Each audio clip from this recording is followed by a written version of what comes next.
So structure diagrams में सबसे पहले आपको बताना चाहिए what they are and what they do.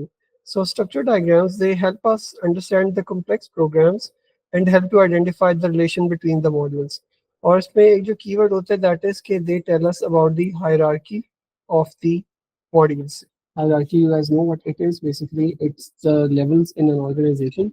So we have the senior, then we have the mid, then we have the junior, etc. So a system in which things are arranged according to the importance. So the structure diagram तो ये आपको primarily modules के दरमियान relationships बताते हैं, okay? And please remember they must not be confused with flowcharts, okay? Flowcharts are entirely different. What flowcharts do is they are the visual representation of a program, whereas structure diagrams will tell you the hierarchy between the modules. और ये जो structure charts हैं ये आपके design phase के अंदर जो है वो यूज होते हैं in the system development life cycle. ठीक है, okay, there are some symbols that you need to remember. So when you have values being passed in modules, so अगर तो वो पैरामीटर होगा तो वो वैल्यू इनबाउंड होगी फॉर अ पैरामीटर. अगर वो जो वैल्यू है वो आपकी रिटर्न वैल्यू होगी तो वो आपकी आउटबाउंड होगी, that would be your return value.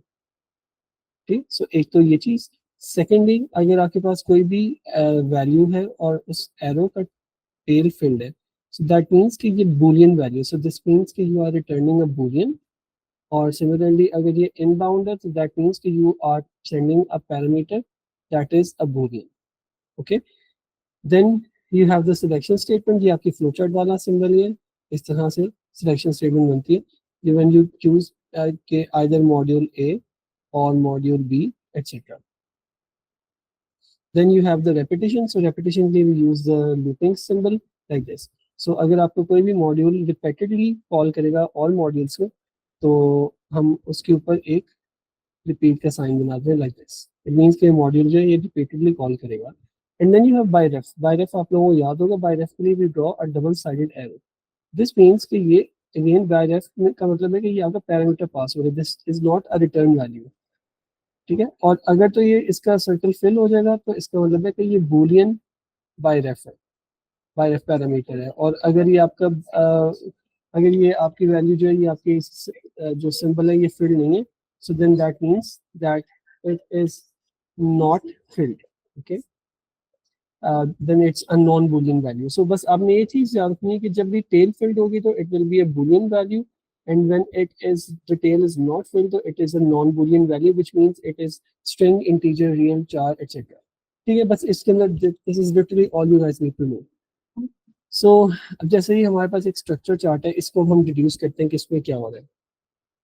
इसमें आपके पास एक मॉड्यूल है, let's call it top level. ठीक है, टॉप लेवल के अंदर अब we don't know it's a procedure और फंक्शन, बट लेट्स से कि ये आपके पास एक मॉड्यूल है और इस मॉड्यूल के अंदर पहले सब ए कॉल हो रहा है, फिर सब बी. ये आपका जो है ना लेफ्ट से राइट पे हम इसके मॉड्यूल्स को रीड करते हैं. सो पहले हम सब ए को ड्रॉ करेंगे लाइक दिस, और फिर हम सब बी को ड्रॉ कॉल करेंगे like this. This is what's going on here. And if you look at this, यहाँ पे सब बी की रिटर्न टाइप है. So sub B will actually be a function. और सब ए में अगर हम देखें तो इसमें कोई रिटर्न वैल्यू नहीं है, राइट. रिटर्न वैल्यू के लिए आपको एक आउटगोइंग एरो चाहिए होता है, इसमें कोई आउटगोइंग एरो नहीं. और ये जो आपके पास ये जो आपको एरो नजर आ रहा है, this is a by ref arrow, this is a parameter arrow. ठीक है, तो ये आपका प्रोसीजर होगा. ओके, अब अगर हम इनके सूडोकोड हेडर देखें तो सबसे पहले आपका सब ए का क्या आएगा. सब ए आपके पास एक प्रोसीजर होगा. सो you will have a procedure सब ए. ओके, अब इसके पैरामीटर्स क्या होंगे. सो ए और बी ये इनबाउंड है. सो जो इनबाउंड होते हैं वो आपके पैरामीटर्स होते हैं. So A would be a parameter. Let's assume कि अभी ये सब वैल्यूज जो है वो आपकी इंटीजर है, तो ए और बी एज इंटीजर ये आपके दो पैरामीटर्स आ गए. And then C is also a parameter which is by ref. तो फिर आपने कॉमा सेपरेट करके यहाँ पे बाय रेफ लिख देना और इसके साथ सी और उसके आगे सी की टाइप बता देंगे. Let's say that is also integer. So ये आपका जो है this is your procedures header. Header means the first line और द डेफिनेशन लाइन. ठीक है, now will talk about sub B. Sub B में क्या होगा. सब बी में वैल्यू रिटर्न होगी. वैसे clearly see there is an outbound arrow. So इसके लिए हम फंक्शन यूज करेंगे. So function sub B. यहाँ पे पैरामीटर्स में क्या आ रहे, डी और ई आ रहे. So again we are assuming they both integers. And then there is a return value that is boolean. So you will write returns boolean. And ये आपका प्रोसीजर और फंक्शन हेडर जो है कंप्लीट हो गए. This is literally how they will ask in the past papers as well. ठीक है, सो ये स्ट्रक्चर डायग्राम का बेसिक्स हो गए। इसमें अब आप लोगों को अगर मैं एग्जांपल दूं,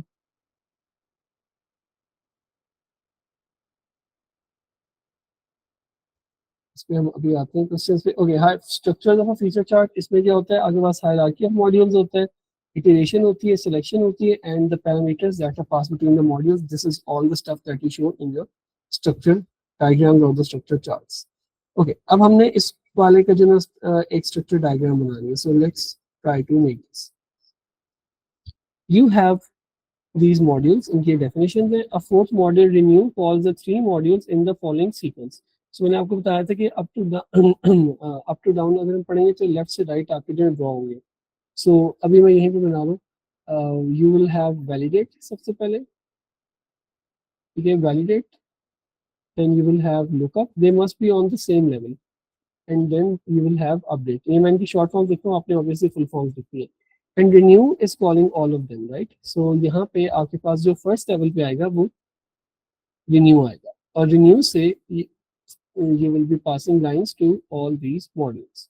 ओके, यहाँ तक हमारा बेसिक सा था ये। Okay, now the next part is कि प्रोसीजर लुकअप में अब क्या हो रहा है आपके पास। ये सबसे पहले वैलिडेट में करते हैं। वैलिडेट में s2 इंटीजर p3 स्ट्रिंग, सो ये इन गोइंग एरोज होंगे बिकॉज ये दो पैरामीटर है। सो यहाँ पे s2 आ गया एंड यहाँ पे आपके पास p3 आ गया।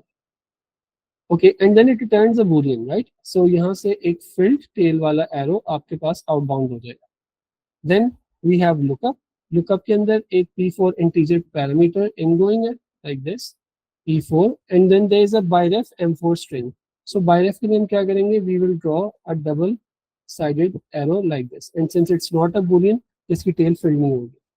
and then we have the update। update के अंदर we have one parameter string so which is going in, so यहाँ पे p4 आपके पास आता है, and then it returns an integer, so returns mean outbound, and since it's not a boolean तो इसकी tail field नहीं होती। बस ये पूरा जो है ये टॉपिक है स्टेट स्ट्रक्चर चार्ट, ठीक है। सो अभी हम इसके पॉसिबल क्वेश्चंस करते हैं, but this was just a quick recap. Okay, then let's look at state transition diagrams. State transition diagrams is one of those topics which is not that often tested, but still it is part of your syllabus, so you can never know कि वो कब exam में आएगा। और अगर आप लोग इसको अपने सिलेबस में ढूंढने की कोशिश करो तो it's literally just written as one word. So 12.2 के अंदर it literally says state transition diagram को बस आपने डॉक्यूमेंट करना है, this just one word in the whole syllabus.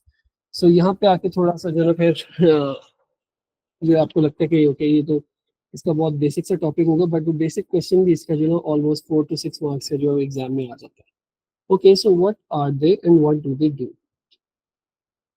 So state transition diagrams basically आपकी जो है ना स्टेट्स को एक्सप्लेन करते हैं कि अगर आपके कंप्यूटर में एक कंप्यूटेशनल मॉडल है जैसे कि जो ये कंप्यूट करता है, सो इसमें आपके पास कुछ स्टेट्स होंगी। So there would be a state, then there would be an input, then there would be an output, and then there would be another state। Okay, what does it all mean? In very simple terms, you can imagine कि आपके पास एक glass of water है और so you have a glass of water और इस पे when you push the glass of water, so what will happen is the glass of water will fall जिस Varti angle and the water will spill। so what happened is कि आपके पास एक glass था, this was your original state, ठीक है। So this was your state 1, then आपने input किया एक पुश को और इसका आउटपुट क्या हुआ कि आपका वाटर स्पिल हो गया। सो ये इनपुट आउटपुट थे, and then the glass went in let's say in it fell, so in a fall state, तो ये आपकी स्टेट 2 हो जाएगी। ये basically this is computation model, ये मैं आपको रियल लाइफ एग्जांपल दी है बेसिकली, बट कंप्यूटर्स में हम ये करते हैं कि आपके पास जितनी भी ये मॉडल्स होते हैं जो कैलकुलेशंस करते हैं तो they can actually be traced on this state transition diagram कि आपके पास एक करंट स्टेट से आप नेक्स्ट स्टेट पे जा रहे हो। सो इसकी एक एग्जांपल आपको क्वेश्चन से भी नजर आएगी, वो है ATM machine. So let's say when you want to put a pin in your ATM machine, तो ये आपकी पहली स्टेट होगी। If your pin is correct so then you will move towards the menu, if your pin is incorrect so you will keep on asking the user to re-enter the pin. If the menu में the user selects let's say withdrawal, तो then आपने amount enter करनी है और उसके बाद आपने cash withdraw कर देना like this. अब जैसे यहाँ पे एक स्टेट ट्रांजिशन डायग्राम होगी और स्टेट ट्रांजिशन टेबल होगा. सो आपको इनमें से कोई एक चीज गिवन होगी and then you will need to draw the other one. So here we have the state transition table. Let's try to draw this. इसको पढ़ना कैसे? आपके पास स्टेट वन है. स्टेट वन पे जब ए इनपुट होगा तो स्टेट वन आ जाएगी और स्टेट वन पे जब बी इनपुट होगा तो स्टेट टू आ जाएगी. सो जो पहले स्टेट आती है वो स्टार्टिंग स्टेट होगी. सो स्टार्टिंग स्टेट के लिए आपने हमेशा एरो ड्रॉ करना है. So I draw it here. We have state one and we also have another state called state two. State one is the starting one. So इस पे हम इस तरह से एक एरो बना के इसको बता देंगे कि ये स्टार्ट स्टेट है. ओके, देन स्टेट वन पे व्हेन यू इनपुट ए तो it goes to state one. So ये अपने आप में लूप हो जाएगी. ठीक, S1 पे जब इनपुट ए होगा तो S1 पे रहेंगे. देन जब स्टेट वन पे आप बी इनपुट करोगे तो it will go to state two. So S1 पे व्हेन यू इनपुट बी तो you go to state 2. Similarly now once you're at state 2 and if you input A so it should go back to state 1. So at state 2 if you input A you should go back to state 1. And then if you're at state 2 और यहाँ पे B input होता है तो you should remain in state 2. So state 2 पे अगर B input होता है तो you should remain in state 2. That's it. This is literally what the state finite diagrams machines are. और फिर उसमें आपको एक कुछ क्वेश्चंस पे ना वो आपको कहेगा कि एक फॉल्टिंग स्टेट है. फॉल्टिंग स्टेट का मतलब होता है कि ये आपकी फाइनल या एंडिंग स्टेट है. सो जैसे एटीएम के केस में जब आपने एटीएम में कार्ड आपको वापस कर दिया, it has ejected your card, that means कि that was the final, that was the end state. इसके आगे बात की एटीएम मजीद प्रोसेस नहीं करेगी. तो उसको हम डबल सर्कल से जो रिप्रेजेंट करते हैं. ये अगर उसने एग्जाम में आपको फाइनल स्टेट का वर्ड यूज किया हुआ ना, only then you will put the state in double circle, otherwise you will not. ठीक है. Similarly, then there would be another thing that is referred to as the Mealy machine. Mealy machine में ये होता है कि आप लोगों के पास इनपुट के साथ साथ आउटपुट भी लिखे हुए होते हैं. सो अगर हम इसकी एग्जांपल ड्रॉ करें तो it's the same as before just with a bit of a change. Okay, let's try to draw this now. अब इसमें इनपुट और आउटपुट. सो इनपुट आउटपुट लिखने का जो मेथड है वो ये है कि आपने पहले इनपुट लिखना है लाइक दिस और फिर उसके बाद आपने पाइप ड्रॉ कर देना यानी स्ट्रेट लाइन और फिर उसके बाद आपका आउटपुट आ जाएगा. जो मैंने आप लोगों को शुरू में वो ग्लास वाली एग्जांपल दी थी, you have a glass of water और वो ग्लास ऑफ वाटर जो है उस पर आपने पुश किया तो ग्लास ऑफ वाटर फेल. ठीक है. ओके, इनपुट और आउटपुट. सो पहले करंट स्टेट आपकी 1 है और आपने नेक्स्ट स्टेट भी 1 पे जाना है. सो स्टेट्स टोटल हमारे पास S1 और S2 है. So let's draw these. You have S1, you have S2. Okay, what do we do now? So S1 पे when I input 0, it goes to S1 and output is 0. So S1 will self loop और इसका input भी 0 है and pipe डाल के आपने output भी 0 लिख देना. क्यों? Because here the input is 0 and the output is 0. Then if we are at state 1 and the input is 1, we go to state 2 and output is 1. So state 1 से जब 1 आएगा like this, so we will go to state 2. और 1 input पे आपका output क्या आएगा? आपका output भी 1 होगा. सो हमने 1 साथ लिख दिया. Then once we are at state 2 then अगर आप 0 इनपुट करो तो we will remain at state 2. So we will remain at state 2 जब 0 इनपुट किया है और आपका आउटपुट आ गया है 1 like this. ठीक है. And then finally if you are at state 2 and then you input 1 तो ये state 2 पे ही रहेगा. ओके. So दोबारा से अगर आपने 1 इनपुट किया तो you will remain at state 2 but the output will now change to 0. This is everything related to state transition diagram का जो topic है.